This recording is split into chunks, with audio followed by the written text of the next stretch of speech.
karena saya membaca kalau melihat tragisnya Arya Daru sejak dari ditemukan tewas dan disebut bunuh diri. Kemudian saya lupa istilah yang digunakan oleh polisi dalam dalam psikologi forensiknya menyebutkan bahwa ada kecenderungan orang yang untuk membunuh diri dengan melakban itu apa namanya, saya lupa nama istilahnya, itu juga disampaikan. Jadi kan kesannya kalau dalam pandangan saya pribadi, kesannya Arya Daru ini punya masalah yang sangat berat, nggak mempan, nggak kuat, kemudian dia melakukan upaya untuk mengakhiri hidupnya dengan cara melakban. Kemudian ada apa namanya, intensional yang saya lihat itu seperti perilaku seksual yang agak menyimpang. Itu dari kesan awal yang saya tangkap dari yang disampaikan oleh polisi. Namun itu tidak pernah diungkap. Mungkin kalau Mas Doni sendiri mau mana apa? Ya itu Bang Amang harus diungkap secara transparan oleh pihak kepolisian. Ini Arya Daru apa ada punya kelainan seksual seperti itu, jadi orang yang berfantasi dengan melakban atau melilit wajah terus dia mendapat kepuasan seperti itu, atau memang ini ada perilaku lain di luar itu, jadi emang mungkin ya ada dia diincar atau oleh pihak lain, atau ada dendam, atau misalnya terkait kasus asmara karena disebutkan ada nama-nama perempuan di sini. Ya betul. Satu Farah itu.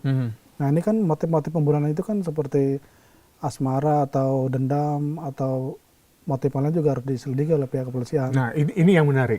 Kalau ada motif asmara, dendam, kenapa pihak keluarga menerima amplop yang berisikan dari styrofoam yang berlambangkan tanda hati, bintang, kemudian makam Arya Daru sendiri itu diacak-acak gitu. Jadi kayak semakin mengaburkan fakta kematian yang sebenarnya jadinya terlihat. Mungkin ada pandangan yang berbeda kan. Tapi kalau saya melihat memang kematian Arya Daru ini ada dua konstruksi ya. Pertama bisa terkait dengan asmara, kedua terkait dengan pekerjaan Arya Daru sendiri. Karena apalagi Arya Daru kerap kali menangani kasus TPPO, tindak pidana perdagangan orang. Karena berdasarkan data dari Kementerian Pemberdayaan Perempuan dan Anak itu dari 4 tahun terakhir ini ya, itu ada ribuan korban TPPO. Paling banyak perempuan, jumlahnya itu mencapai 1.000 lebih, termasuk anak-anak perempuan. Paling banyak anak-anak perempuan dan perempuan. Nah ini kan ada dua konstruksi nih. Kan tinggal dirunut aja nih. Ya. Kalau memang terkait dengan asmara, ada Farah, ada Dion. Nah bisa juga suaminya Farah ini juga turut diperiksa. Nah kalau terkait dengan pekerjaan, nah ini juga bisa diperiksa nih, dirunut nih teman-temannya siapa. Kebijakan apa yang diambil oleh si Daru ini sehingga dia menjadi korban. Kalau saya melihatnya ada dua konstruksi itu. Apakah memang ada hal yang disembunyikan? Kalau kita berkaca pada kasus Aksaina. Aksaina bapaknya seorang kolonel TNI AU, kalau saya tidak salah sudah purna sekarang ya. Betul. Sudah purna saat ini. Sudah sejak kapan itu mencari apa penyebab kematian anaknya juga tidak pernah tahu. Dan siapa pembunuhnya?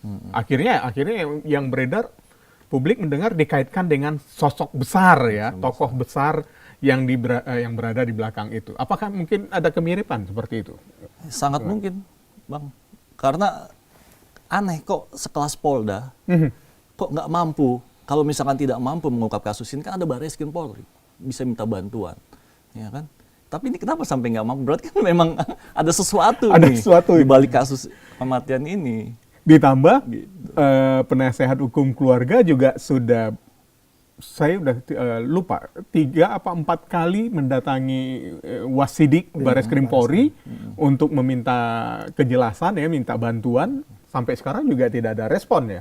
Semakin semakin mengaburkan menjadi penyebab kematian Arya Daru yang sebenarnya. Apakah benar karena ingin mengakhiri hidupnya atau memang ada konstruksi pembunuhan di situ? Mungkin ada.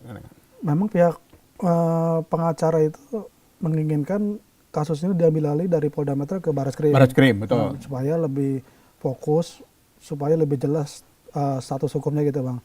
Dengan di Barreskrim mungkin di situ ada penyidik atau perangkat yang lebih mumpuni ya. Jadi dapat dengan cepat, tepat dan akurat kasus ini dikategorikan bunuh diri atau pembunuhan gitu.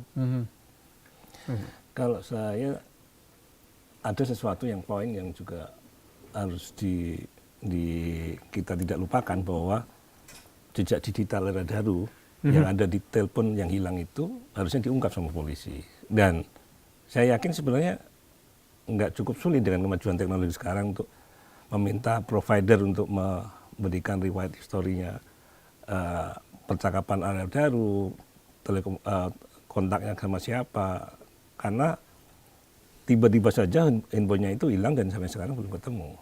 Saat Arya Daru pulang dari Grand Indonesia, naik taksi, terus di tengah perjalanan harus dia memutuskan balik, terus ke Menlu, naik ke tingkat atas, terus pulang, terus jam 21 itu hilang kontak sama istrinya, paginya ditemukan tewas pada tanggal 8 ya, 8 Juli 2025. Dan polisi menyatakan itu belum ditemukan. Padahal kan misalnya handphonenya nggak ditemukan kan jejak percakapan terakhir bisa ditelusuri ya, di tracking misalnya. Ya, gitu ya. betul. Itu poin yang harus dibuka sebenarnya menurut saya ya, untuk mengungkap misteri kasus ini, karena ya jelas mesti ada dia komunikasi sama temannya, ada persoalan serius mungkin saja kan. Ya, gitu, betul, Pak. betul. Gitu. Apakah ada permasalahan urusan ya mungkin bukan di luar pekerjaan dengan temannya, ya itu harus diungkap. Karena ada yang menarik. Handphone hilang, ya. Ponsel Arya Daru ya disebut hilang.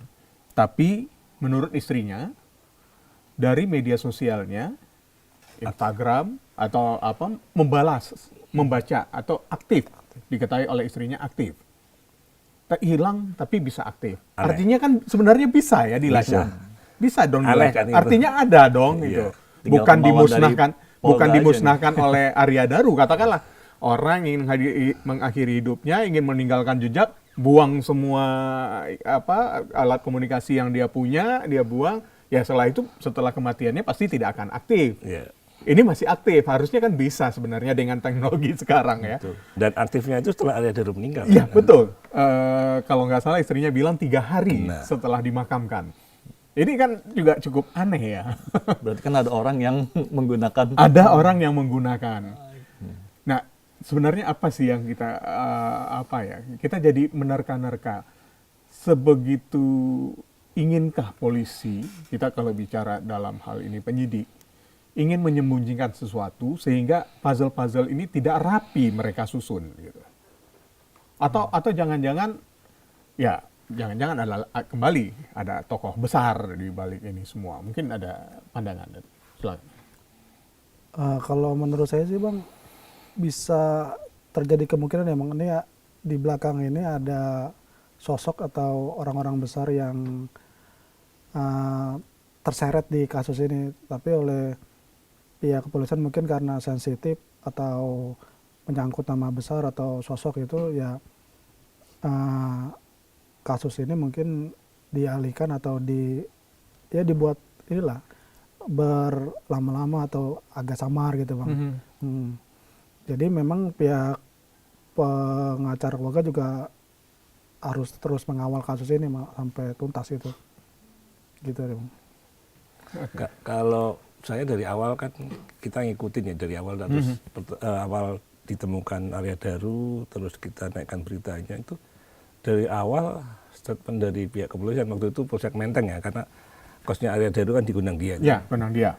Itu statementnya seperti bunuh diri dari awal, seperti di statement kan bahwa itu tidak terjadi penganiayaan itu. Tapi hasil forensik kan Ya awalnya dari awal. Iya. Itu dia punya sakit di mah segala macam. Jadi nggak ada untuk unsur di waktu itu dia ungkap bahwa itu mencurigakan seperti itu. Bahwa ternyata hasil forensik ternyata ada memar, bertolak belakang. Makanya dari awal agak curiga, kenapa kok udah langsung agak disimpulkan bukan dibunuh misalnya gitu ya. Itu yang makanya kita intens untuk memberitakan hal ini, untuk sebenarnya ada apa ini, apalagi ternyata dia diplomat Kemenlu yang punya karir yang moncer dan mau ditempatkan di Finlandia ya Mas? Ya, betul.